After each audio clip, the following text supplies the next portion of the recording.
Dillian the Body Snatcher right here. It's a champ. Big up to Sporting Icon. Subscribe.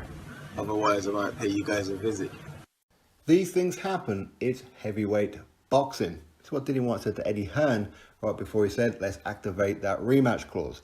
Now, before we go too much further, as of right now, of course, the fight only finished an hour and a half ago.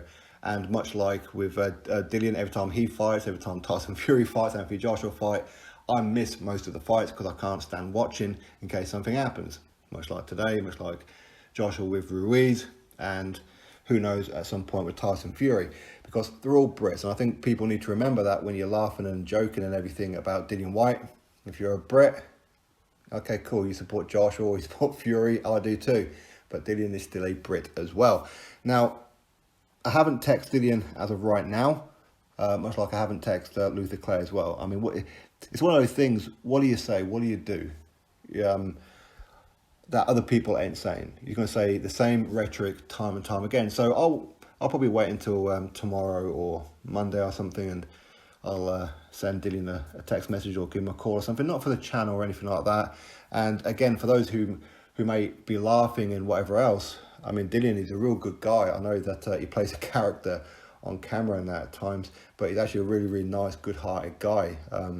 He's called me up and is there anything that I can do for your son and all that kind of thing. So, just try and remember that.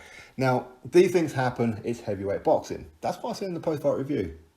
This is what happens. It's heavyweight boxing. You could be winning every second of every single round, and just a few seconds to go in round number 12, bang, it's over. And that's what people are going to remember. They remember the result. They remember the ending. They're not going to remember the fact that Dillian Whyte, for 4 rounds, he was in full control of the fight. When a lot of people are saying that Povetkin, if he had any kind of chance in this fight, he was probably going to dominate and maybe take out Dillian Whyte in the first half of the fight.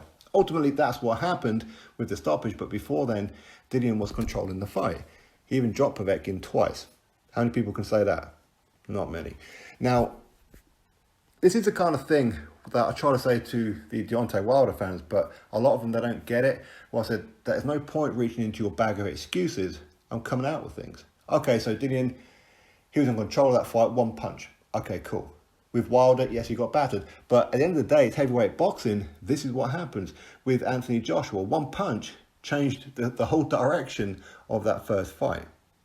Okay, with Joshua, of course, yes, I was reaching into some of my bags of excuses, but Joshua was kind of giving us those excuses. Not directly, of course, but with things going on before the fight, you could see he wasn't quite right. After the fight, his dad going after Eddie Hearn and all that kind of thing. So, yes, there was some kind of excuses to give. Maybe something was going on and all that kind of thing. With Wilder, there is no excuses. The whole glove gate and this, that and the other, just accept it. Your guy lost. And that's what I have to do with Dillian Whyte. I have to accept, and you guys have to accept, Dillian Whyte lost. He come up short tonight.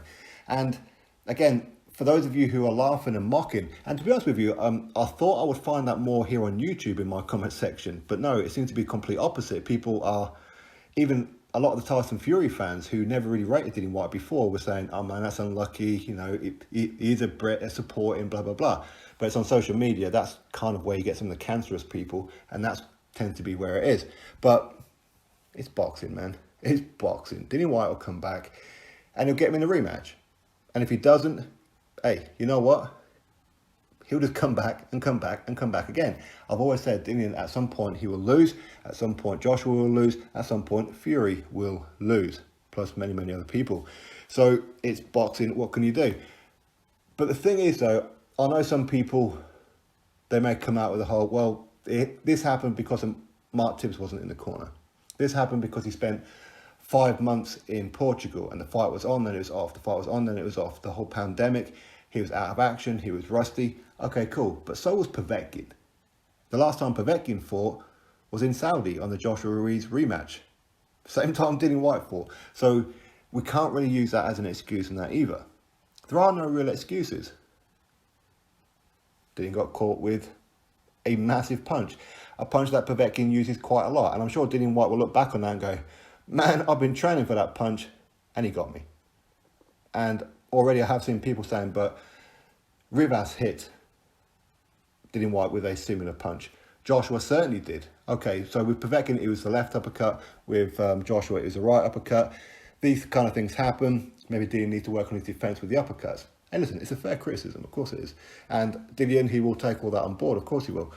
But this is the thing. It's heavyweight boxing. These things do happen. Ever since heavyweight boxing was first introduced, these things have been going on. And it will continue to go on.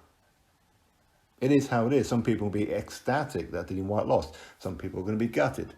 Some people, when Wilder lost, was ecstatic. Others were gutted. When Joshua lost, some were ecstatic, some were gutted. And that's just being the fans of boxing. But ultimately, when it comes to Whyte, Fury, Joshua, as I said before, I find it very, very difficult to watch all of these guys fight. But I don't even remember the last time I actually sat down and watched them live without having to leave the room. And it happens each and every fight, except of course when Fury takes on Pianeta and Sefer Seferi. I mean, that's different. We know what the result is there. But you get my point. I do get very, very emotionally invested in all of these. And again, people who want to mock, I never said that Dillian Whyte was going to fight Povetkin and totally dominate him and destroy him. Easy work. Povetkin's too old. He can't do this anymore. His legs aren't the same, blah, blah, blah. I never said any of that. I said, stylistically, Povetkin could all be wrong for Dillian Whyte. And for Dillian Whyte to win this fight, he's going to have to do something a little different.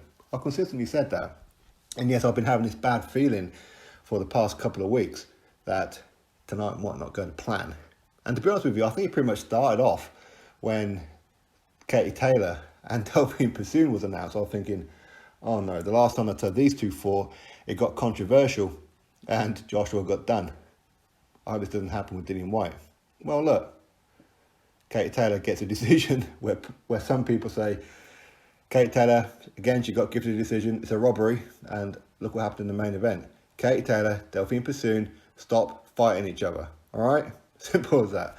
Now, of course I'm upset about it. Of course I am.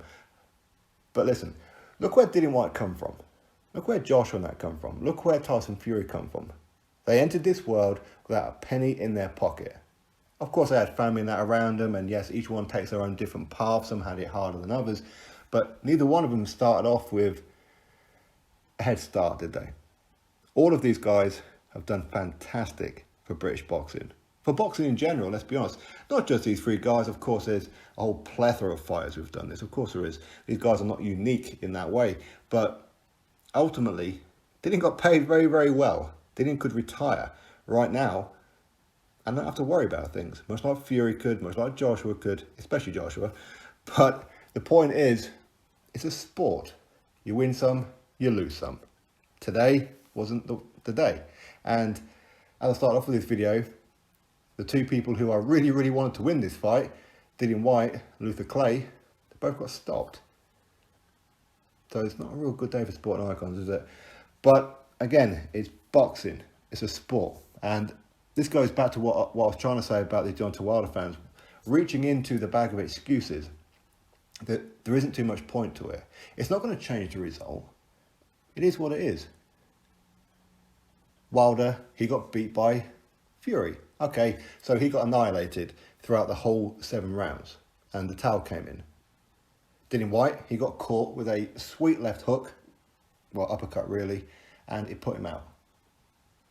It's boxing. Let's look forward to the rematch.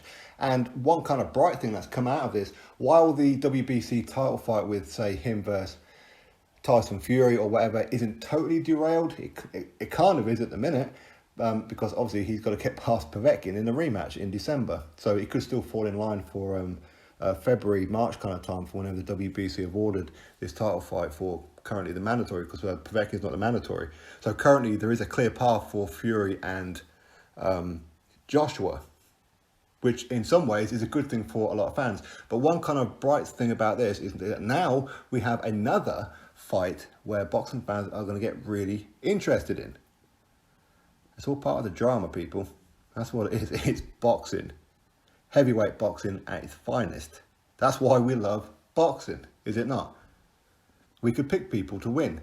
Stylistically, we could say this person's definitely going to win, blah, blah. But in heavyweight division, one punch will change everything. This is why each and every fight review that I do before the fight, I always say, yes, okay, I'm going to pick this person to win. But don't be surprised if this happens. It's heavyweight boxing. We know boxing. We know what happens. Too many people seem to think that this is some kind of cheat code in a computer game. because Joshua took out Povetkin in 5 rounds, because Povetkin went life and death with Michael Hunter, even though Povetkin put down Michael Hunter in that fight as well, don't forget.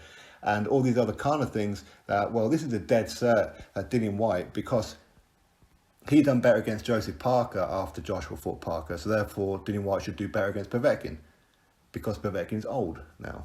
He's 40 years old. In fact, he's 41 in a couple of weeks, I think he is. So it's a guaranteed victory. At heavyweight, no such thing as a guaranteed victory. I'm heavily favouring Tyson Fury to defeat Wilder, but he's still got that puncher's chance. So would you put your house on it in your car? Of course not. As much as we are confident, it's heavyweight boxing. Any man can be put out. And that's exactly what happened with Dillian Whyte today. And as he said, this is heavyweight boxing. These things happen. He's absolutely correct. Drop your thoughts below, click thumbs up, subscribe. Catch you all in the next video.